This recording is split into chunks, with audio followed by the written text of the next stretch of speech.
भक्तजनों, अब हम कुरुक्षेत्र के युद्ध स्थल में सैन्य निरीक्षण वाले अध्याय 1 का प्रारंभ करते हैं, जिनमें कुछ श्लोक दिए हुए हैं जिनका हम अर्थात पर्याय भी पढ़ेंगे। धर्म क्षेत्रे कुरुक्षेत्रे समवेता युयुत्सवः माम काह पांडवा शेव च किम कुरुवत संजय। धृतराष्ट्र ने कहा, हे संजय, धर्म भूमि कुरुक्षेत्र में युद्ध की इच्छा से एकत्र हुए मेरे तथा पांडु के पुत्रों ने क्या किया। तात्पर्य: भगवत गीता एक बहुपठित आस्तिक विज्ञान है जो गीता महात्म्य में सार रूप में दिया हुआ है। इसमें यह उल्लेख है कि मनुष्य को चाहिए कि वह श्री कृष्ण के भक्त की सहायता से संवीक्षण करते हुए भगवत गीता का अध्ययन करें और स्वार्थ प्रेरित व्याख्याओं के बिना उसे समझने का प्रयास करें। अर्जुन ने जिस प्रकार से साक्षात भगवान कृष्ण से गीता सुनी और उसका उपदेश ग्रहण किया, इस प्रकार की स्पष्ट अनुभूति का उदाहरण भगवत गीता में ही है। यदि उसी गुरु परंपरा से निजी स्वार्थ से प्रेरित हुए बिना किसी को भगवत गीता समझाने का सौभाग्य प्राप्त हो, तो वह समस्त वैदिक ज्ञान तथा विश्व के समस्त शास्त्रों के अध्ययन को पीछे छोड़ देता है। पाठक को भगवत गीता में न केवल अन्य शास्त्रों की सारी बातें मिलेंगी, अपितु ऐसी बातें भी मिलेंगी जो अन्यत्र कहीं उपलब्ध ही नहीं है। यही गीता का विशिष्ट मानदंड है। स्वयं भगवान श्री कृष्ण द्वारा साक्षात उच्चरित होने के कारण यह पूर्ण आस्तिक विज्ञान है। महाभारत में वर्णित धृतराष्ट्र तथा संजय की वार्ताएं इस महान दर्शन के मूल सिद्धांत का कार्य करती हैं। माना जाता है कि इस दर्शन की प्रस्तुति कुरुक्षेत्र के युद्ध स्थल में हुई थी, जो वैदिक युग से पवित्र तीर्थ स्थल रहा है। इसका प्रवचन भगवान द्वारा मानव जाति के पथ प्रदर्शन हेतु किया गया, जब वे इस लोक में स्वयं उपस्थित थे। धर्म क्षेत्र शब्द सार्थक है, क्योंकि कुरुक्षेत्र के युद्ध स्थल में अर्जुन के पक्ष में श्री भगवान स्वयं उपस्थित थे। कौरवों का पिता धृतराष्ट्र अपने पुत्रों की विजय की संभावना के विषय में अत्यधिक संदिग्ध था। अतः इस संदेह के कारण उसने अपने सचिव से पूछा, उन्होंने क्या किया। वह आश्वस्त था कि उसके पुत्र तथा उसके छोटे भाई पांडु के पुत्र कुरुक्षेत्र की युद्ध भूमि में निर्णात्मक संग्राम के लिए एकत्र हुए हैं। फिर भी उसकी जिज्ञासा सार्थक है। वह नहीं चाहता था कि भाइयों में कोई समझौता हो, अर्थात वह युद्ध भूमि में अपने पुत्रों की नियति यानी कि उनके भाग्य और उनके भविष्य के विषय में आश्वस्त होना चाह रहा था। किंतु चूंकि इस युद्ध को कुरुक्षेत्र में लड़ा जाना था, जिनका उल्लेख वेदों में स्वर्ग के निवासियों के लिए भी तीर्थ स्थल के रूप में हुआ है, अतः धृतराष्ट्र अत्यंत भयभीत था कि इस पवित्र स्थल का युद्ध के परिणाम न जाने कैसा प्रभाव पड़े। उसे भली भांति ज्ञात था कि इसका प्रभाव अर्जुन तथा पांडु के अन्य पुत्रों पर अत्यंत अनुकूल पड़ेगा, क्योंकि स्वभाव से वे सभी पुण्यात्मा थे। संजय श्री व्यास का शिष्य था, अतः उनकी कृपा से संजय धृतराष्ट्र के कक्ष में बैठे बैठे कुरुक्षेत्र के युद्ध स्थल का दर्शन करता था। इसलिए धृतराष्ट्र ने उससे युद्ध स्थल की स्थिति के विषय में पूछा। पांडव तथा धृतराष्ट्र के पुत्र दोनों ही एक वंश से संबंधित है, किंतु यहाँ पर धृतराष्ट्र के वाक्य से उनके मनोभाव प्रकट होते हैं। उसने जानबूझकर अपने पुत्रों को कुरु कहा और पांडु के पुत्रों को वंश के उत्तराधिकार से विलग कर दिया।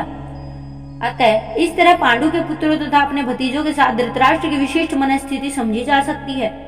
जिस प्रकार धान के खेत से अवांछित पौधों को उखाड़ कर दिया जाता है, उसी प्रकार इस कथा के आरंभ से ही ऐसी आशा की जाती है कि जहाँ धर्म के पिता श्री कृष्ण उपस्थित हों, वहाँ कुरुक्षेत्र रूपी खेत में दुर्योधन आदि धृतराष्ट्र के पुत्र रूपी अवांछित पौधों को समूल नष्ट करके युधिष्ठिर आदि नितांत धार्मिक पुरुषों की स्थापना की जाएगी। यहाँ धर्म क्षेत्र तथा कुरुक्षेत्र शब्दों की उनकी ऐतिहासिक तथा वैदिक महत्ता कोई अतिरिक्त यही सार्थकता है। दृष्टा तु पांडवानिकं वयुडं दुर्योधनस्तदा आचार्य मुपसंगमय राजा वचनम बर्वित। संजय ने कहा, हे राजन, पांडु पुत्रों द्वारा सेना की व्यूह रचना देखकर राजा दुर्योधन अपने गुरु के पास गया और उसने शब्द कहे। संजय जो वार्तालाप बता रहे थे धृतराष्ट्र को, तो संजय ने कहा कि हे राजन, पांडु पुत्रों की इतनी सेना की व्यूह रचना देखकर राजा दुर्योधन अपने गुरु के पास जाते हैं और उनसे ये शब्द कहते हैं। तात्पर्य, धृतराष्ट्र जन्म से अंधा था। दुर्भाग्यवश वह आध्यात्मिक दृष्टि से भी वंचित था। वह यह भी जानता था कि उसी के समान उसके पुत्र भी धर्म के मामले में अंधे हैं, और उसे विश्वास था कि वे पांडवों के साथ कभी भी समझौता नहीं कर पाएंगे, क्योंकि पांचों पांडव जन्म से ही पवित्र थे। फिर भी उसे तीर्थ स्थान के प्रभाव से विषय में संदेह था। इसीलिए संजय युद्ध भूमि की स्थिति के विषय में उनके पर्सन के मंतव्य को समझ गया। अतः वह निराश राजा को प्रोत्साहित करना चाह रहा था। उसने उसे विश्वास दिलाया कि उसके पुत्र पवित्र स्थान के प्रभाव में आकर किसी प्रकार का समझौता करने नहीं जा रहे हैं। उसने राजा को बताया कि उसका पुत्र दुर्योधन पांडवों की सेना को देखकर तुरंत अपने सेनापति द्रोणाचार्य को वास्तविक स्थिति से अवगत कराने गया है। यद्यपि दुर्योधन को राजा कहकर संबोधित किया गया है, तो भी स्थिति की गंभीरता के कारण उसे सेनापति के पास जाना पड़ा। अतः दुर्योधन राजनीतिक बनने के लिए सर्वथा उपयुक्त था। किंतु वह जब उसने पांडवों की व्यूहरचना देखी, तो उसका यह कूटनीतिक व्यवहार उसके भय को छिपा न पाया। अर्थात वह उनकी सेना की व्यूहरचना देखकर अत्यंत घबरा गया, और जिससे प्रभावित होकर वह अपने गुरु द्रोणाचार्य के पास चला गया। पश्येताम पांडुपुत्राणाम आचार्य महतीम चमुमः वयुधाम द्रुपद पुत्रेण तव शिष्येण धीमता। हे आचार्य, पांडु पुत्रों की विशाल सेना को देखें, जिसे आपके बुद्धिमान शिष्य द्रुपद के पुत्र ने इतने कौशल से व्यवस्थित किया है। तात्पर्य, परम राजनीतिक दुर्योधन महान ब्राह्मण सेनापति द्रोणाचार्य के दोषों को इंगित करना चाहता था। अर्जुन की पत्नी द्रौपदी के पिता राजा द्रुपद के साथ द्रोणाचार्य का कुछ राजनीतिक झगड़ा था। इस झगड़े के फलस्वरूप द्रुपद ने एक महान यज्ञ संपन्न किया, जिससे उसे एक ऐसा पुत्र प्राप्त होने का वरदान मिला जो द्रोणाचार्य का वध कर सके। द्रोणाचार्य इसे भली भांति जानता था, किंतु जब द्रुपद का पुत्र धृष्टद्युम्न युद्ध शिक्षा के लिए उसके सौंपा गया, तो द्रोणाचार्य को उसे अपने सारे सैनिक रहस्य प्रदान करने में कोई झिझक नहीं हुई।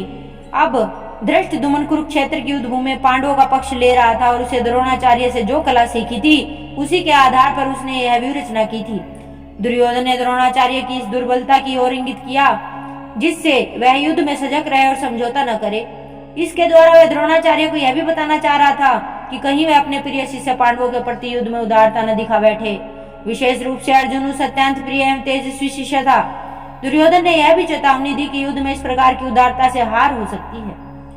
अत्र शूरा महेश्वासा भीमा अर्जुन समायुधि युयोधानो विराट्श्च द्रुपदश्च महारथ। इस सेना में भीम तथा अर्जुन के समान युद्ध करने वाले अनेक वीर धनुर्धर हैं, यथा महारथी, युयुधान, विराट तथा द्रुपद।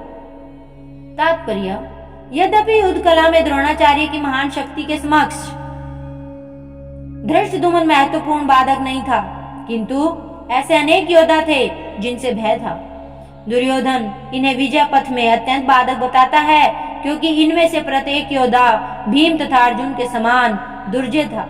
उसे भीम तथा अर्जुन के बल का ज्ञान था, इसीलिए वह अन्यों की तुलना में इन दोनों से करता है।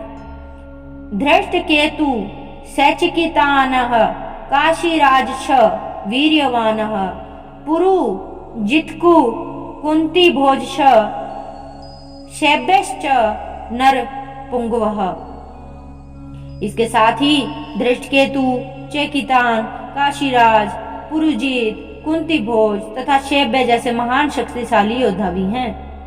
युद्धा मनुश्च विक्रांत उत्मोजाश्च वीर्यवानः सौभद्रो द्रौपदेयाश्च सर्व एव महारथा।